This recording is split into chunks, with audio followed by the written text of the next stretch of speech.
La actualidad en tu idioma, testigos del acontecer mundial. Su atención puede estar en el lugar equivocado.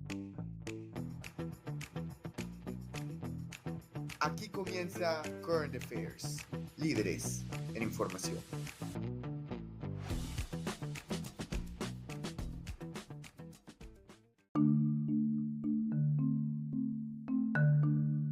Hola queridos oyentes, bienvenidos a nuestro podcast.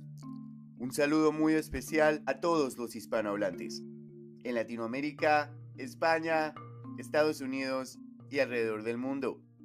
Les damos la bienvenida a Current Affairs, que en español significa asuntos actuales. Justamente de eso vamos a hablar. Sucesos alrededor del mundo, los factores y personajes detrás de ellos. Desde Tel Aviv, me presento. Soy Samuel. Nací en Colombia y tuve la oportunidad de vivir en Argentina y Estados Unidos antes de que mi familia y yo nos radicáramos aquí, en Israel. Llevo muchos años viviendo en este país de inmigrantes, donde he conocido y conversado con personas de todo el mundo. Cada persona tiene una historia única, hablando de su país de origen, su economía, su seguridad y las razones por las cuales finalmente decidieron emigrar. Durante mis estudios de comunicación social, empecé a investigar y a explorar lo que ocurre en el mundo. Leer, mirar noticieros y periódicos de todas partes se ha convertido en mi hobby. Con más de 10 años en estas, la información es para mí tanto una afición como una pasión. Me acompaña desde Londres Cristian Givat, colombiano de nacimiento, londoner de corazón, amante de la cocina y un entusiasta en la comunicación. Aunque la distancia entre Tel Aviv y Londres sea larga, Cristian y yo somos amigos unidos por la actualidad global. Cristian, ¿cómo estás? Aquí Chris desde Londres, un amante de la cocina. A mí me encanta la cocina, me sabe la cocina, sudo cocina, pienso en cocina y me encanta cocinar. Como lo dice Samuel, I'm Londoner de corazón. Llevo más de 12 años viviendo en este país. Me encanta la actualidad, me encanta estar bien informado y comparto con Samuel esa piquito, ese gusanito de saber sobre la actualidad nacional e internacional. Como buen colombiano, siempre estamos pendientes del extranjero, de qué pasa en nuestro país, y eso a la vez nos conduce a saber qué pasa en el país en el que vivimos, qué pasa en el país de donde que venimos y qué pasa alrededor del mundo. O sea, más allá de tener el gusanito sobre la información, es estar bien informado, saber qué pasa en el acontecer internacional. Definitivamente, estamos en la época de la información. Los datos sobre eventos que pasan a miles de kilómetros de distancia son accesibles así en cuestión de segundos. Al Sin instante. embargo, también es importante reconocer que junto a la información veraz, también circulan una gran cantidad de noticias falsas y propaganda que pueden distorsionar la percepción de los acontecimientos. Es verdad, las plataformas como TikTok, que son usadas principalmente por la juventud de estos tiempos, se ha convertido en herramienta para difundir muchos contenidos falsos o manipulados. ¿Puedes creer que varios muchachos en Estados Unidos han empezado a subir videos respaldando a Osama Bin Laden? ¿Cómo Eso así? es alarmante. Ver cómo la desinformación puede ser tan ampliamente difundida entre las nuevas generaciones. Y por qué no, a nosotros también. Uy, Cris, esto suena bastante preocupante. ¿Y qué podemos decir de los campus universitarios en los Estados Unidos? Durante los últimos meses hemos visto imágenes de jóvenes americanos y estudiantes internacionales llamando a una intifada y apoyando al grupo terrorista Hamas. ¿En qué clase de mundo Estamos que nuestros jóvenes apoyan a grupos criminales que van completamente en contra de los valores de la democracia y la libertad. Es alarmante ver cómo las protestas estudiantiles, que deberían ser un espacio para la expresión legítima de opiniones, se están convirtiendo en plataformas para promover agendas extremistas y violentas. Y bueno, parece que hay una ola de protestas que comenzó en Columbia University y se ha extendido a otras universidades en todos los Estados Unidos. ¿Cuál crees que es el trasfondo principal que está impulsando estas protestas en los campus? Al parecer hay varias razones de estas protestas. Una de ellas podría ser la solidaridad con los afectados por el conflicto. Eso es normal. La gente que está pasándola no tan bien en Gaza. Los estudiantes a menudo se sienten comprometidos a actuar cuando ven injusticias alrededor del mundo. Y el conflicto palestino-israelí es una cuestión muy controvertida y emotiva. Esto levanta emociones. Sin embargo, no estoy de acuerdo con el uso de la violencia y el vandalismo como formas de protesta, como formas de expresión. Creo que hay maneras más constructivas de expresar preocupaciones y buscar soluciones. La violencia y el vandalismo solo sirven para deslegitimizar el mensaje de los protestantes y pueden causar mayor división en vez de promover el diálogo y la comprensión mutua. ¿Crees que las tensiones en Medio Oriente están exacerbando los sentimientos y por ende las acciones de los estudiantes en los campos? Por supuesto, Chris. El conflicto en el Medio Oriente siempre ha sido un tema bastante candente, también en los campos universitarios. Y las acciones que ocurren allí pueden desencadenar reacciones intensas sobre los estudiantes, especialmente aquellos con conexiones personales o identidades culturales relacionadas con la región, o sea, estudiantes judíos o musulmanes. Sin embargo, es importante recordar que la violencia y el odio hacia cualquier grupo étnico o religioso, ya sea judío, árabe, lo que sea, solo perpetúan el ciclo de conflicto y no contribuyen en nada a encontrar soluciones pacíficas y duraderas. Pero ¿qué papel crees que juega la política o las políticas y acciones gubernamentales en el apoyo o posible supresión de estas manifestaciones estudiantiles?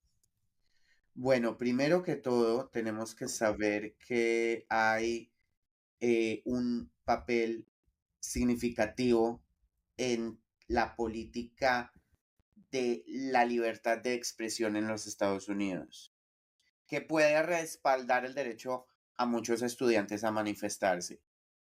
Pero ojo, si se manifiestan pacíficamente.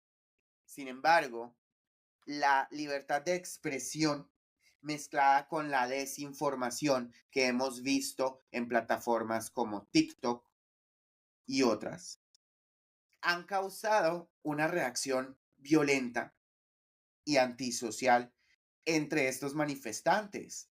Esto lo vimos en los daños y vandalismo a instalaciones universitarias, Chris, llamados a violencia hacia judíos en general y apoyo a grupos terroristas.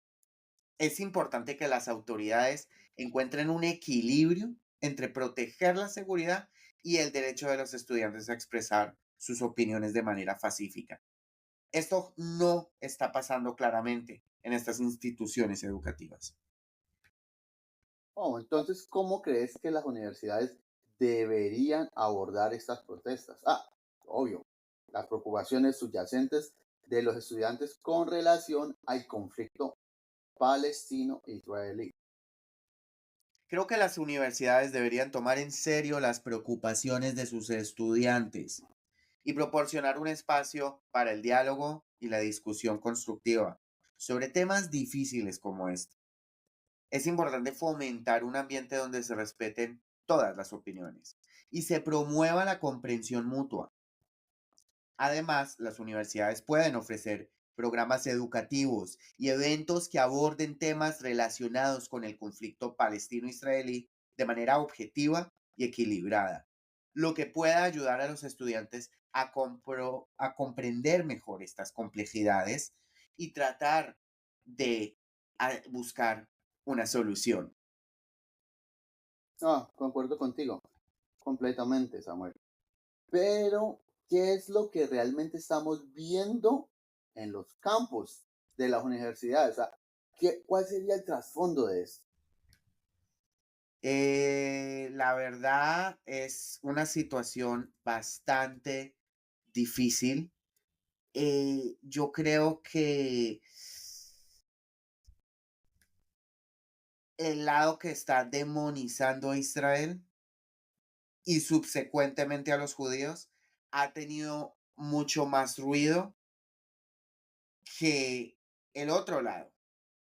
Recordemos que fue el grupo terrorista Hamas que el 7 de octubre de 2023 cometió una de las masacres más grandes de la historia de la humanidad y la masacre más grande de judíos desde el Holocausto. Esto también hay que resaltarlo, pero por la desinformación y las imágenes que se están viviendo de Gaza, que muchas, como lo habíamos comentado previamente, pueden ser verdades o pueden ser cosas falsas. Entonces, ya no sabemos quién tiene realmente los hechos. Bueno, sin más preámbulos, analicemos un poco los eventos que han pasado en los últimos meses en los campos universitarios en Estados Unidos y en diferentes partes del mundo, porque esto ha llegado a todos lados últimamente.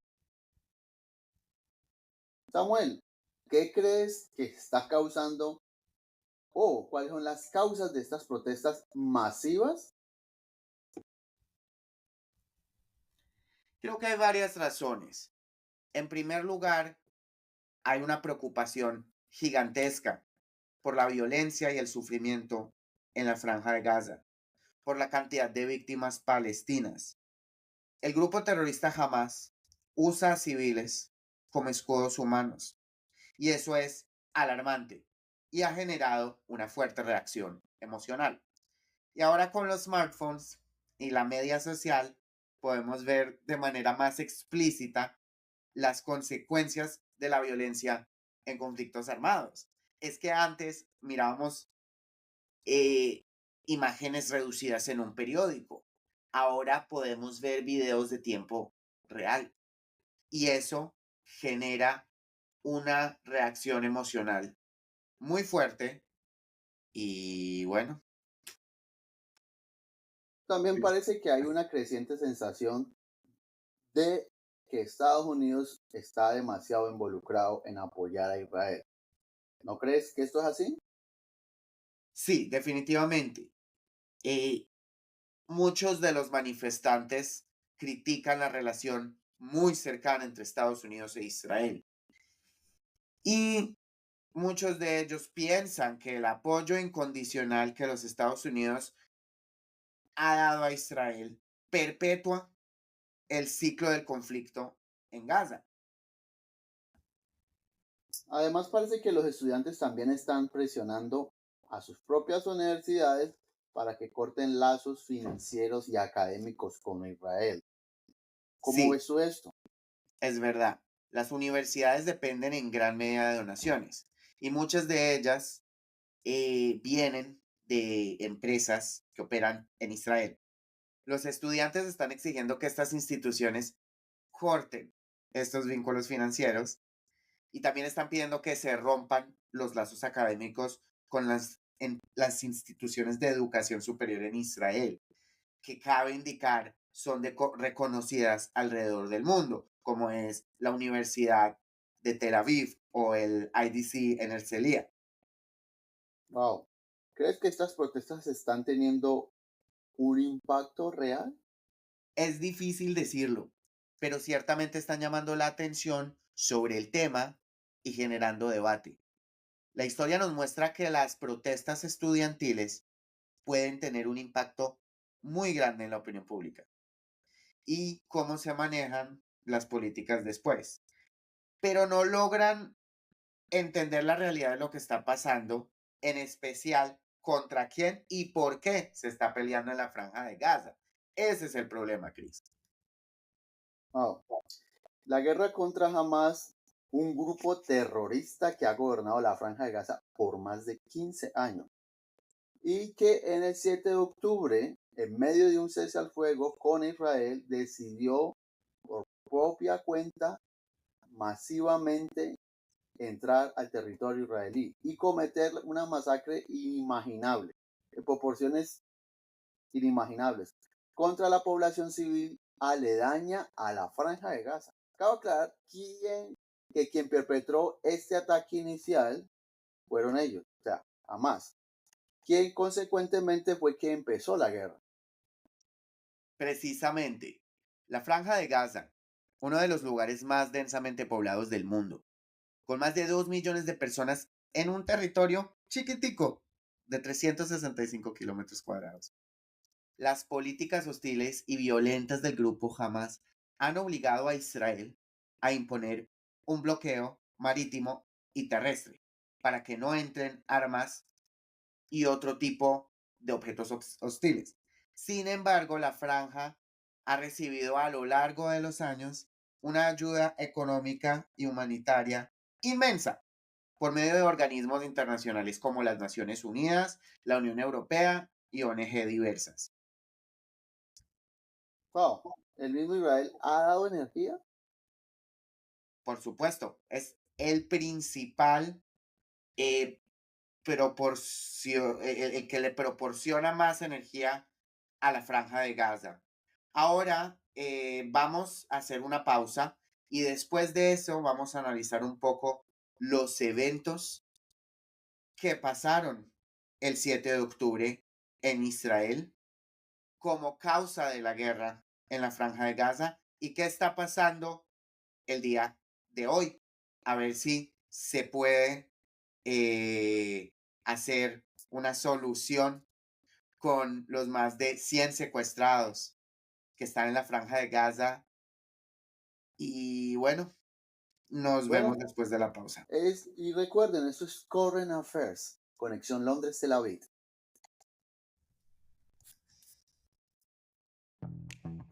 Mantente al día en tu idioma. Somos testigos de la historia en marcha. ¿Estás enfocando tu atención donde deberías?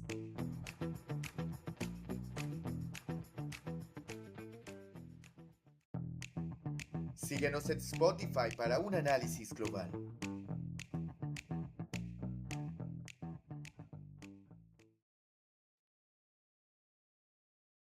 Bueno, y ahora tenemos un tema bastante difícil, pero lo encuentro necesario de discutir.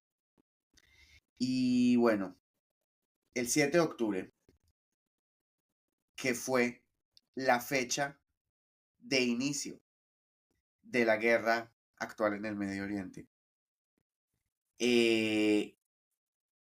Obviamente, por medio de la social media, vimos un montón de videos de cosas inimaginables como masacres, ataques masivos y hay un documental que se llama 7 de octubre, Las Voces de la Memoria, creado por el chileno Rodrigo González. Y este documental se enfoca en la masacre de Hamas en Israel, recopilando testimonios desgarradores de víctimas, muchas de ellas, de hecho, son latinoamericanas. Así es, Samuel. Es impactante cómo este documental logra brindar al público hispanohablante una perspectiva humana de manera directa sobre los horrores que acontecieron el 7 de octubre. González ha reunido más de 25 testimonios de la comunidad latina afectada por estos ataques y el contenido es realmente perturbador. Es verdad, uno de los testimonios más conmovedores es el de Cecilia, quien describe cómo su pueblo o kibutz, Nahal Oz, a 700 metros de la franja de Gaza, fue invadido por 150 terroristas. A pesar de haber sufrido heridas graves, logró refugiarse en un búnker durante 22 horas. Chris, ¿se imagina el nivel de terror y desesperación que debe haber sentido? Es indescriptible, Samuel. La capacidad de resiliencia y valentía que muestra Cecilia es inconmensurable. Además de escuchar cómo ella y otras víctimas enfrentaron este ataque tan violento, resalta la brutalidad del mismo. Rodríguez González menciona que la intención de este documental es generar empatía y mostrar la verdadera dimensión del sufrimiento humano tras estos ataques. Sí. Otro testimonio que me dejó sin palabras es el de Lalo. Él cuenta cómo sus bisnietos, mellizos de 10 meses, quedaron huérfanos después de que sus padres fueran asesinados en el kibutz Kfar Aza. Imaginar esos bebés solo durante 14 horas, sin comida, con los cuerpos de sus padres al lado, es simplemente desgarrador. Es una de las imágenes más perturbadoras, sin lugar a duda. Además, la manera como Lalo describe la secuencia de eventos, cómo primero asesinan a la madre y luego al padre, muestra la crueldad de la forma más fría y despiadada. La preparación y el conocimiento de los terroristas sobre el terreno en las comunidades israelíes es espeluznante. Es verdad. El jefe de la compañía de bomberos y un sobreviviente del kibutz Kisufim menciona que los atacantes conocían los planos de seguridad y las ubicaciones de los encargados de seguridad en cada kibutz. Eso indica un nivel de preparación muy alto y una intención clara de causar el mayor daño posible. Tampoco podemos olvidar el testimonio de Victoria, que estuvo en el Festival Nova. Ella escribe sobre el terreno, ver cuerpos por todos lados, partes de cuerpos y la sensación de estar al borde de la muerte.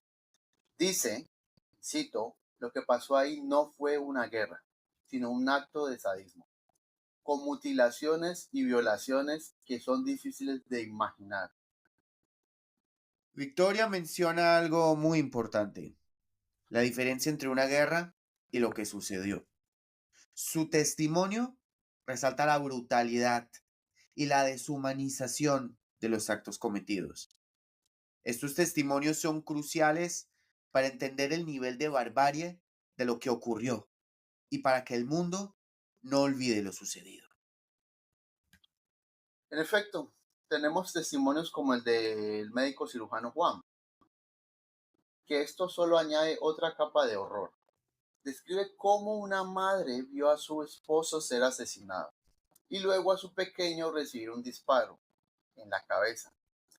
Esa bala atravesó la cabeza del niño y se alojó en el brazo de la madre. Este es un nivel de violencia inconcebible, rayando en un sadismo. Esto es un testimonio terrible. Bueno, en el documental también se enfatiza que estos actos no solo fueron asesinatos, sino actos de barbarie extrema, incluyendo mutilaciones y torturas. Dice que mucha de la gente que perpetró los ataques cruzaba todos los días para trabajar en estos kibutzim. Y ellos fueron los mismos que hicieron estos actos horribles. Todos estos testimonios resaltan la importancia de documentar y compartir estas historias para que el mundo entienda la magnitud de la tragedia y la barbaridad que enfrentaron estas comunidades. Este documental no solo informa, sino que también nos recuerda la importancia de la solidaridad y la empatía en tiempos de crisis. Definitivamente, es fundamental que estas voces sean escuchadas y que sus experiencias sean reconocidas y comprendidas. La labor de Rodrigo González es esencial para preservar la memoria y asegurar que el sufrimiento de estas víctimas no sea olvidado. Así es, también nos plantea una reflexión sobre cómo la información se transmite y se recibe en nuestras comunidades. La falta de material en español sobre estos eventos muestra una desconexión que González ha intentado corregir. Esto es vital para que las comunidades hispanohablantes puedan comprender plenamente lo que está ocurriendo y formarse una opinión de manera informada. En efecto, Cristian, este documental es un puente necesario entre las experiencias de las víctimas y el público hispanohablante. Lo primordial es que estas historias se den a conocer y se comprendan para que podamos trabajar juntos hacia un futuro más justo y seguro para todos. Bienvenidos a Evidence Matters, conexión analítica entre Londres y Tel Aviv.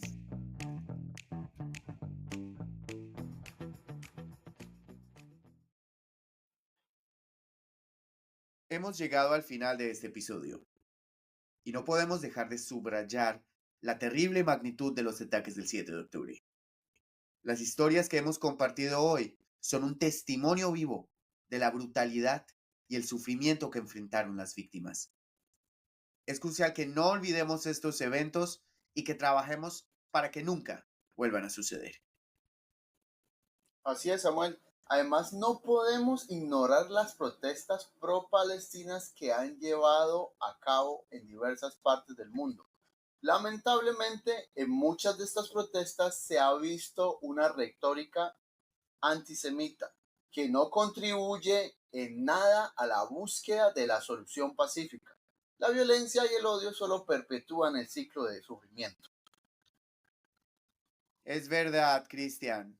Es imperativo encontrar una manera de abrir el diálogo genuino y constructivo. La paz no se alcanzará con más violencia ni con discursos de odio. Es necesario fomentar la empatía, la comprensión y el respeto mutuo. Solo así puede aspirar a un futuro donde las diferentes comunidades puedan vivir en armonía. En efecto, solo queremos dejar un mensaje de esperanza y recordar que, a pesar de todo, siempre es posible trabajar por la paz. Necesitamos enfocarnos en encontrar soluciones que prioricen la dignidad humana y el bienestar de las personas involucradas. Bueno, Chris, este ha sido un episodio difícil, pero necesario. Esperamos que estos testimonios y reflexiones hayan contribuido a una mayor comprensión y a la búsqueda de un camino hacia la paz. Gracias por acompañarnos en este viaje. Este fue Samuel Ángel y quien les habla, Cristian Givat, para Current Affairs. Nos despedimos por ahora, pero continuaremos trayendo las noticias y las historias con las perspectivas más importantes. Pueden seguirnos en Spotify para ver más episodios. Hasta la próxima. Hasta la próxima y recuerden, la paz comienza con el entendimiento y la empatía.